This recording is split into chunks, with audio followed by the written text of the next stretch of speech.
We come to you Monday, Tuesday, Wednesday, 4 p.m. Eastern Standard Time. And today we're talking about Bitcoin eyeing 50K. We also have Shiba Inu rebrand and the No Crypto Bowl. Time to go around the blockchain.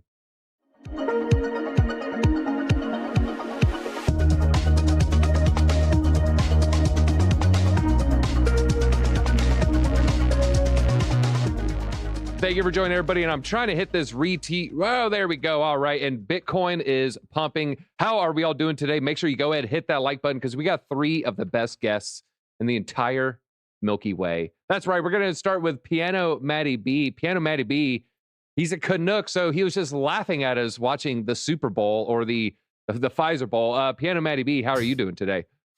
Fantastic. I didn't even know there was a Super Bowl yesterday. Why was it somewhat cold down there and everyone's freaking out? Let's just say the sentiment was cold towards a certain pop star. Also on just down the road from Eagle Pass, it is Eric Carlson. He's actually down the road from El Paso. He is stalking Alex Jones, correct? Eric, what are you doing out there? Oh, just living life, enjoying the moment out in the gorgeous Texas weather right now, and got to make a little extra money somehow to buy some Bitcoin as these prices keep pumping. So, all right. And if we see any foreign nationals walking behind you, we'll give you extra points. And then last but not least, we have Matthew Snider holding it down. Matthew, did you enjoy the game last night? I certainly did. Unfortunately, I lost my bet. No crypto commercials that I saw, but still, happy Mutant Monday. Glad to be here. Hey. Thanks so much, DZ. That's right. That's right. I got the mutant shirt underneath the button up. You know, I'm trying to keep it both ways here. But everybody, Bitcoin is eyeing the 50K level. Owen, could we share my screen real quick, folks? I have it on a small time frame here because I like the 1 minute. No, this is the 3-day. And if we go ahead and make this vertical axis right here is being a little bit slow. We are right now $50,156. You can see it right there. Bitcoin blasting past 50K. Piano Matty B, you do a little TA, you do a little, Bitcoin charts here. I mean, well, what is this recent blast off telling you? We blasted through resistance zone of 49K. We're now flirting with 50K. It's knocking on the floor as support. I know it's only the 1 minute chart though. What's the charts telling you?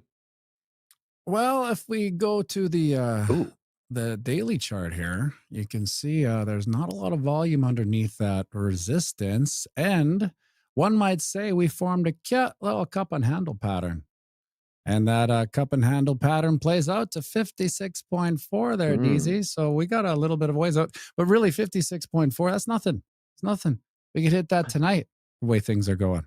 We could hit that tonight. And there's a vertical line that is extending past the top of the cup. Just people are unfamiliar with cup and handle patterns. I feel like I'm seeing a resurgence of them the past couple of weeks after not seeing them too often for 18 months. What is a cup and handle pattern, and why did you draw that vertical line the way you drew it? Oh, I see. Well, see, in order to get the price probability of a cup and handle pattern, you take it from the bottom of the cup to the top of the cup. You take the pull, you slide it all to the breakout point, and then we're all at 56.4. I can't believe I forgot to say that, DZ. That's my whole shtick here. It's like I forgot the punchline. We were distracted by John Travolta looking for the latest fentanyl shipment coming over the border. But speaking of fentanyl shipments coming over the border, we got Eric on the border. Eric, I want to ask you about Bitcoin. It is blasting past 50K. I say blasting. It blasted past with a whopping $160. But I'm going to say blasting past 50K here. Why is Bitcoin pumping, in your opinion? In my opinion, it has all to do with supply and demand. That's what usually happens with Bitcoin. It's almost always just supply and demand. It's one of the most simple things you can ever trade or invest in. And I'm going to admit right now, I was wrong. I thought back at 36 to 40K, that little range that we had, I thought we were due for a pullback. But once the ETF got approved, it took, obviously immediately we had a dip because people thought, oh, ETF approved, Bitcoin go up. But a lot of people sold that news. But the supply is really dwindling, and it's happening fast. It's happening a lot faster than it has in other cycles. We're only 2 months before the next halving, and that's going to just accelerate things. So, I hate to be, a moon boy here, but at the end of the day, I think we could be looking at, the super cycle that everyone always, thinks is happening. Oh, this cycle's a super cycle, but this one might actually be that way. The ETFs are gobbling it up more Bitcoin than anyone else. I mean, the ETFs all combined have more than Michael Saylor has bought with MicroStrategy, and they are the biggest holder outside of the U.S. government. And then as soon as the halving happens, normally it takes 6 months for that supply shock to kind of hit the system. We're already feeling a supply shock because of the ETFs. And then once we get the next supply shock, we're going to the moon. I think we really could be hitting some pretty extreme numbers this year. I think Bitcoin is going to actually outperform even a lot of altcoins that are getting a lot of attention. And I'm no Bitcoin maxi by any stretch. I love a lot of other altcoins, but I think Bitcoin supply is really hitting the lows right now.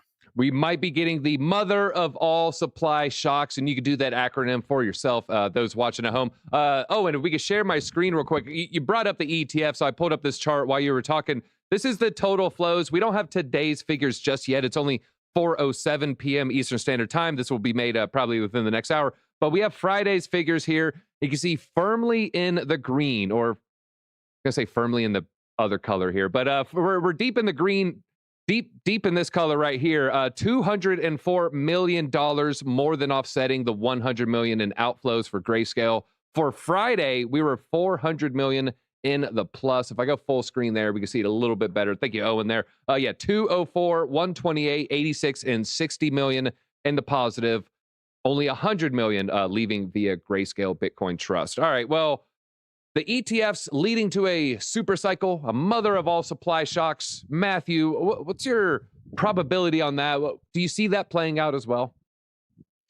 I think we need to be cautiously optimistic here. Always love to see a good leg up and appreciate Matty B's cup and handle analysis. Definitely agree that that's probably going to be a point that we're going to head to. But knowing that he's got his ticker on there for the halving, I see 64 days left. I would probably see some point in time here where we get a little bit of a correction toward the downside as we prepare for that halving. Once we get through that and we figure out, kind of where we stand, we shake people out. If there's any leverage positions that get moved in and out, that's always something to be considered as well. But it's awesome to see the adoption. Definitely a ton of inflow from the ETFs, which is great to see. Apparently, the registered investment advisors are doing a good enough job of telling people that this is an asset that they should be considering for even 1 or 2.5% of their overall portfolio. I would love to see that 1% spread across, all these big money managers there. Matt, I did a little pouring over the charts here, because we have been getting really bullish. It seems like not that long ago, we first hit 40K. I went down, it was about 70 days ago, 69 days ago. We went from, 39 to 40. We first hit 40 roughly 2 months and change. 70 days to go from 40 to 50. How long will it take to go from 50 to 60? Matthew Snider here. And we'll go all the way around. I'll probably ask everybody here. I think that's probably a pretty good amount of time. We've got about 60 days for the halving. I wonder if we'll actually get there. Some people were talking today about seeing an all-time high get hit before the halving, which I think would be a little bit out there. But I think you're definitely going to be seeing at least more all-time highs, at least into Q2 in the year. I definitely think that's where we're heading. Okay, April, May, June possibilities here. Eric, how long to go from 50K to 60K? I think Matt's onto something. Like I said, I was wrong. I thought we were having a pullback back in the 36 to 40K range, and then we've just kept shooting up. But we did pull back to that 38.5 for a little bit right after the ETFs got approved, and we rocketed back so fast since then. I am going to take a little bit of a counterpoint to what Matt said. I think we hit 60K before the halving, and I think we do time high before the halving. So I'm going to say 1 month. I'm going to say it takes a month. Ooh, bullish, getting really bullish here. Now, Piano Matty B, correct me if I'm wrong. I think the top of that range was 56K. We got a couple levels. Yeah, a couple levels to hit 60. Are you as optimistic on the other two guests on when we hit 60K for Bitcoin? I am, but I wanted to tie together what Eric and Matt said. Eric about the super cycle and about the financial advisors doing their work. I actually think that what we're seeing now is the hedge fund insiders that are actually getting their position first, because I know a lot of financial advisors and I always ask them, how about that ETF? It's crazy, eh? And they're like, what ETF? Like the Bitcoin ETF. They're like, oh, I didn't know. So like the majority of financial advisors I know they might know about Bitcoin, but they haven't got the memo yet to start educating their clients, right? And so when it comes to this super cycle, the market likes to take as little people with it, as few of people with it as it goes, right? So right now is the best time for it to explode, because what are we at? 1.5-2% of the human population actually have Bitcoin. It's not going to be like this for longer. So if they're gonna take a shot at it, all these insiders, they're going to go for it now. All right. Do you think we hit 40K before 60K, Matty? No, I don't. No. Okay. All right. Everybody's feeling bullish. Chat, what do you think? What is going to happen first? 40K, 60K? Type it down below. 40, 60. Let me know. Everybody's turning bullish here. I mean, maybe it's going to rub off on me. I want us to hit 60K, but when I last looked, I think we only spent 12 days above 60,000. This is going to be kind of difficult to get there, but we'll see though. We'll see. All right, let's talk about Shiba Inu, and then we'll talk about the big game. Everybody, CoffeeZilla has a new video out where he's talking about Shiba Inu and beware, because this meme coin's trying to be more, and he's saying you need to be careful here. Maybe he's seeing echoes of SafeMoon right here, but it's on a newer channel, and he's saying, hey, it's not the greatest coin, not the greatest project, because it doesn't have technological backing. Also, it's vulnerability to scams, and also saying it's speculative fiction, in his words, saying there's a whole creator economy here. I'm sorry, a whole society, saying it's speculative fiction here. Now, Carlson, I don't know your thoughts on Shiba, but, he was, I would say, a big part in taking down SafeMoon. I mean, it was a big part of exposing, maybe what some of the insiders were doing with those tokens here. What do you think about his approach with Shiba Inu? Should he just let Shiba cook, or, should he be peeking under the hood and, maybe holding them to a higher standard? So I'm not the biggest CoffeeZilla fan. I mean, he's all right. I don't have anything against him either necessarily. I'm pretty neutral on him, really. But I have no problem with him digging into Shiba Inu or any other meme coins for that matter. I think more people should. I am not the biggest fan of meme coins. I think the promise of these get rich quicks bring a lot of people into crypto and then gives them a bad taste in their mouth, and then they get out, and then they're not going to get into the real projects, the real things that are going to change the world, like Cardano, Bitcoin. Other layer ones like Ethereum could be that, but it just kind of depends on how the technologies progress. It's definitely not going to be Solana the way that blockchain goes down. But yeah, I'm not the biggest fan of meme coins in general, so I'm all about CoffeeZilla digging in and giving people warnings about Shiba Inu. I know they've got their ship, they're trying to utility, but I'm just not a fan of the meme coins in general. So let him do his thing. All right. Well, I pulled up a quote from him right here. Then I might actually look at the video. I'm going to throw it to you, Matthew Snider, after this. That also kills me when they try to call themselves societies. You are just a cult of a bunch of bag holders. Your exit liquidity. You ain't no society, CoffeeZilla said. If I click on his channel here, I almost want to just show you the thumbnails and the differences in thumbnails. There's only one video, except for the first one, that got a unique thumbnail. Nothing for this one, nothing for podcasts, nothing for NFTs, nothing for this YouTuber. But Sheeb, he has Heil Sheeb with the hand gesture. I thought that was to this quote. It's pretty harsh there, Matthew. You are a cult of a bunch of bag holders. Your exit liquidity. You ain't no society. Was that too harsh, Matthew Snider? Gosh. So it's like when people say this has no value. If people say that it has value, it has value. If there's a society of people that want to be part of something, it's a society. Are they bag holders?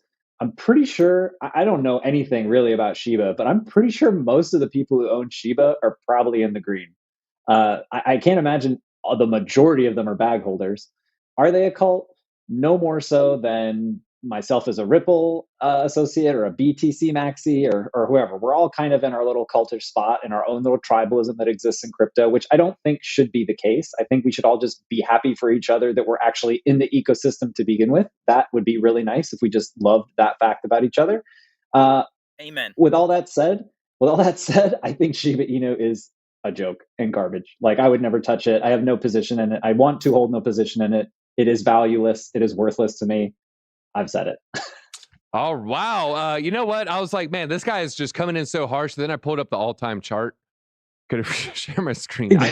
I'm not saying this chart looks bad.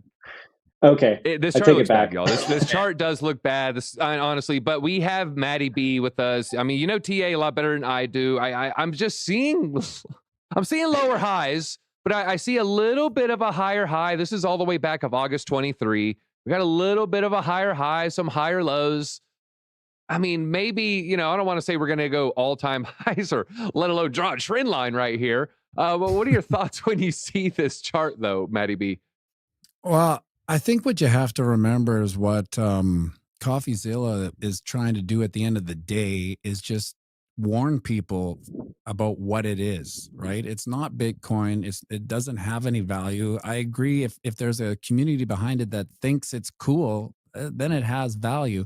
But at the end of the day, you got to know what you're getting into. And if you're all right with potentially getting rugged because you know, the probability of this going up very fast and down very fast and you missing it is very high.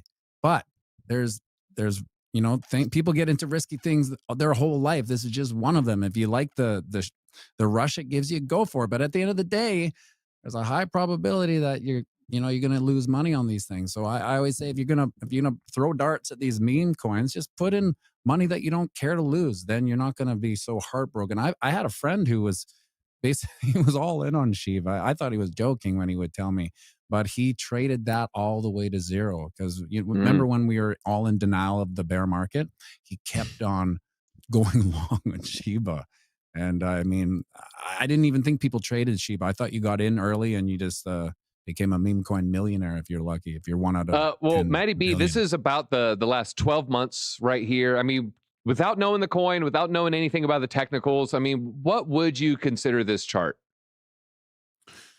Well, yeah, I mean, it's a Cup and series handle. of higher lows, right? I almost see a is cup and going up. handle. Wow. Wait a minute. I mean, do we have a little bit of a cup and handle situation going on right here, Matty B? Yeah, you do. I think a takeaway too is you have to think of each bull run has new toys, right? So is Shiba Inu on the second shelf of the toys that the kids aren't going to play with this time around? Or is there new shiny toys that are going to come up and people are going to gravitate towards it? They'll be like, Shiba, what? Oh, that's cool. I think my older brother did it though, but I don't want to get into it. So you got to be careful of that. Is it an old toy or is it a new toy? Yeah, you might as well be playing like a green Game Boy at that point. Well, what to you, if you had to guess a shiny toy, Doge, Sheeb, Cock, or Snack, Matty, would you say one of those has a chance? You know, I think the one with the biggest chance here is probably Bonk because I think it's on the new shelf toy, the new toy shelf. Okay. So, yeah. All right. Hey, bro, just download this app called Phantom. You're going to be a millionaire. I bet that conversation is going to happen a lot this year. All right, let's talk about the crypto bull, everybody, or the lack thereof. I have a couple hold on, let me pull up I have one. We have Joe Biden. Maybe poking fun at the rumor that this is all planned. It's pre-scripted. There's some sort of psyop happening. Joe Biden tweeted, just like we drew it up. It's creating all types of speculation here. Also, we had a little bit of crypto. We're going to play. This is Jay-Z and Beyonce. And then Jack Dorsey has a little bit of a Satoshi shirt, everybody. Satoshi on the t-shirt. Of course, Satoshi Nakamoto right there with the nice Nirvana yellow font right there. But there were no Super Bowl crypto ads. There was a lot of speculation. I see someone in the chat saying, they're potentially banned this year. And this is after the crypto winter. But remember 2 years ago, we had Fortune Favors the Bold. We had Larry David. We had, all the crypto advertising. And then just it seems to be ghost town for the past 2 games here. Now, Eric Carlson, what were your thoughts of the game? Is it a psyop is the first question I would ask. And secondly, is it a good thing there were no crypto commercials? So I'm going to answer the first one by saying I didn't watch because I do think it's probably a bit of a psyop. The NFL is a bit rigged, just like the NBA is a bit rigged, and no one cares about the MLB anymore. And hopefully the NHL is less rigged than all of them, although I did watch the Blackhawks pick up Connor Bedard as that first overall pick, so probably some rigging there too. So, but the second thing is it a good thing that there were no crypto commercials, or my thoughts on that? I'm gonna echo a little bit of what Piano Matty B said earlier, is that the financial advisors he knows, they don't really talk about the ETF and things like that. And I thought for sure, at least, a Fidelity or a Charles Schwab or some type of commercial for the new ETFs. But Piano Matty B's probably right. It's mostly the guys on the inside or the big accounts with these firms who are picking up all of the Bitcoin with the ETFs. And you guys probably don't know this, but I used to be a financial advisor. And so it's all the young guys who were interested in Bitcoin. When I would talk to my cohorts, I'd say, hey, this is what Bitcoin is. It is an investment. And I would talk to them and they would start to get it. But all the old hats, all the guys who've been doing it for 20, 30 years, they're like, no, Bitcoin's a Ponzi scheme. It's, it's horrible. And I say, oh, just like fiat currency is a Ponzi scheme. And then they get upset, and it's because they don't know any better and they have their head stuck in the sand and they don't get it. So it kind of depends on your financial advisor if they understand it and if they're younger, or if they're dealing with clients with a lot of money and they can get in quickly and they're going to give them the good deals. So it makes sense to me after Piano Matty B saying that yeah, no ETF commercials, because all the big wigs are getting their positions built, and then we'll might start seeing some commercials, and then it's going to trickle into the mainstream consumer, and they're going to be the exit liquidity for the big guys if they want to take their profits. But I still think because of the ETFs, we're going to have huge demand, and I still think that super cycle is on the table. So all right, saying rigged. We got Shake and Bake with the membership here. I'd rather watch WWE. At least I'm entertained. Chat. Why did they chant Maui at The Rock? Was it his Pixar character, or was it people being upset over his donation relief fund in Maui? I think the answer is clear, but wow, that's a fun PR narrative if you've been watching that lately. Now, you're bringing up a lot of comparisons here, Eric Carlson. Now, Matthew Snider, it's giving me Roman Empire, as they would say. I'm seeing similarities here with, we had 22 gladiators in this giant arena battling for the throngs of fans. Is it a fair comparison to say the Super Bowl is our Roman Coliseum, and are we just being distracted?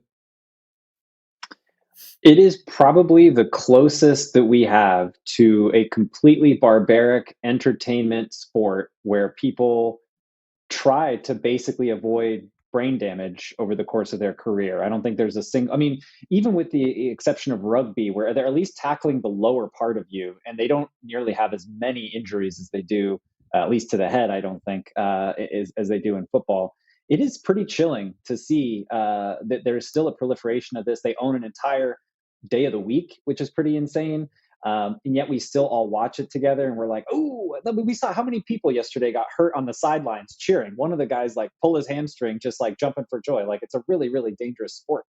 And I don't know that it's going to go away. They're sensationalizing it, so they make it so a lot of kids really want to play this game. And there was a lot of these, really amazing youth commercials that were on yesterday too. So I've always really been concerned or curious about if they would get rid of football. But as my mom would say, give them all the steroids they want, because I want to see 700-foot home runs. I want to see 100-yard field goal kicks. I want to see heads this big, and I just want to see them go at it. So I think we just need to give them as many drugs as we want to give them, and then we'll really have a good show.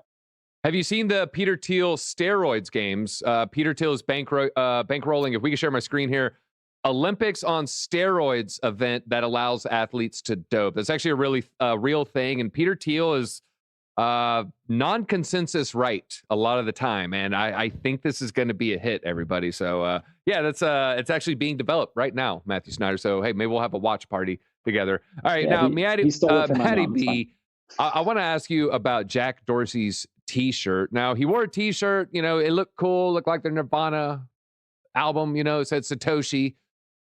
I got excited. A lot of people were like, hey, there's our crypto ad. We finally got in a crypto ad on the Super Bowl.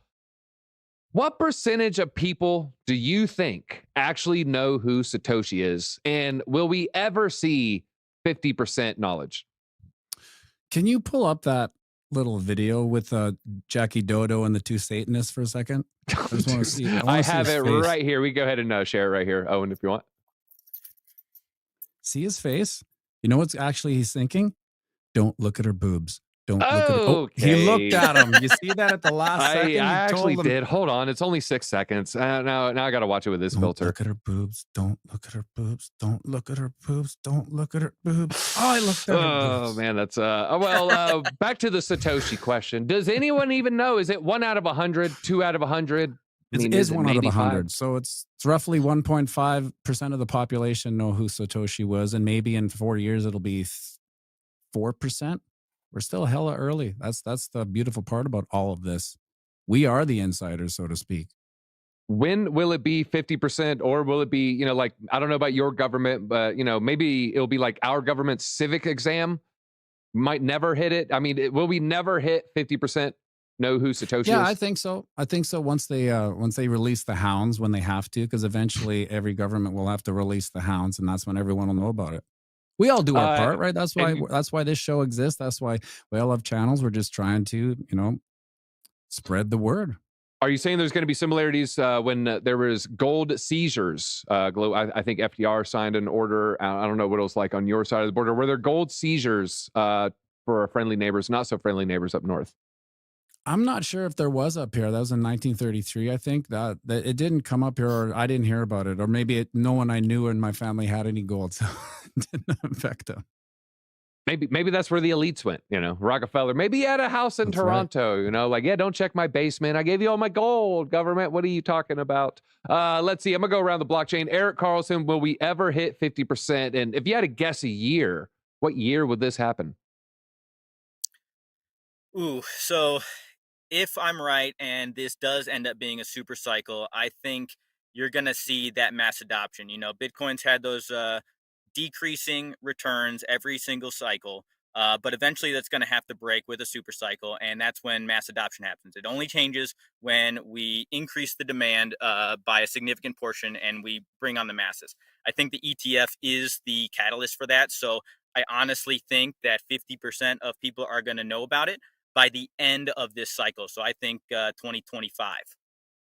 Okay, I like that. Very, very bullish. And Matthew Snider, what year would you give where 50% of the people know who Satoshi is?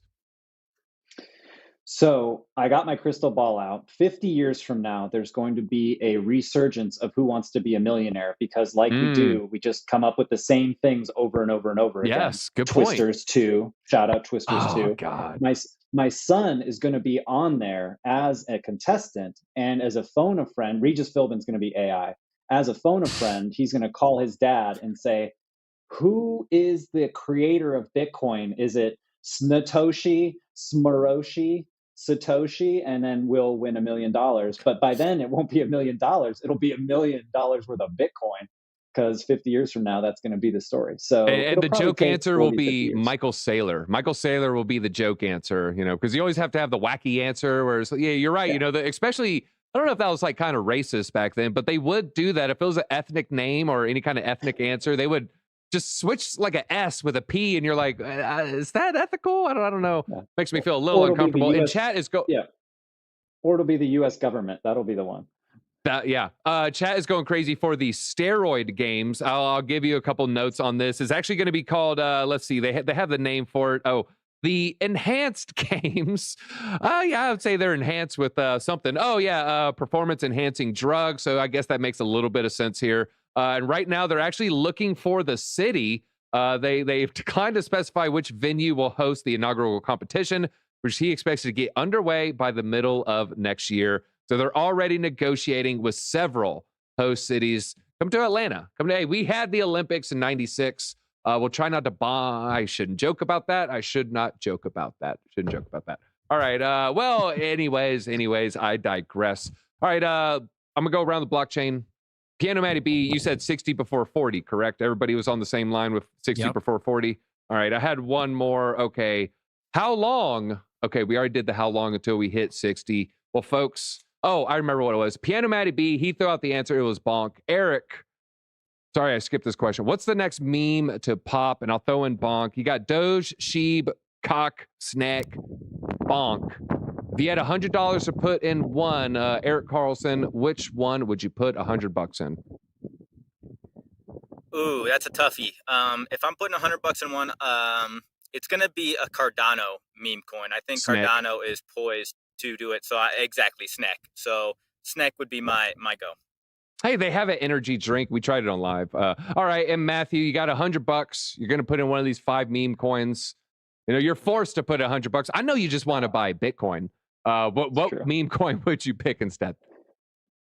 You know, I could use a little bonk. I just got my Solana phone ordered today. Maybe I could throw a little bonk in there. Why not? Okay, yeah, we just hit 100K orders. All right, well, folks, that's all we have time for today. What meme coin would you buy? We might bring it up for tomorrow's episode. We'll go ahead, read. If there's a clear winner, we might try to shoehorn it into one of the 3 topics. So go ahead, spread the love, spread this video around, hit that like button on your way out. And all the folks below me right here, they all have their links in the description. So go check out their content, go their X account, go their YouTube, and make sure you're following, liking, subscribing their content there. But that's all we got. And you know what, Eric, since you're coming from the border, I'll let you wrap it up. Just give us some of this El Paso wisdom, and we'll send the audience adieu. Well, guys, if you want to escape the rat race, I think crypto is going to be your best way to do it.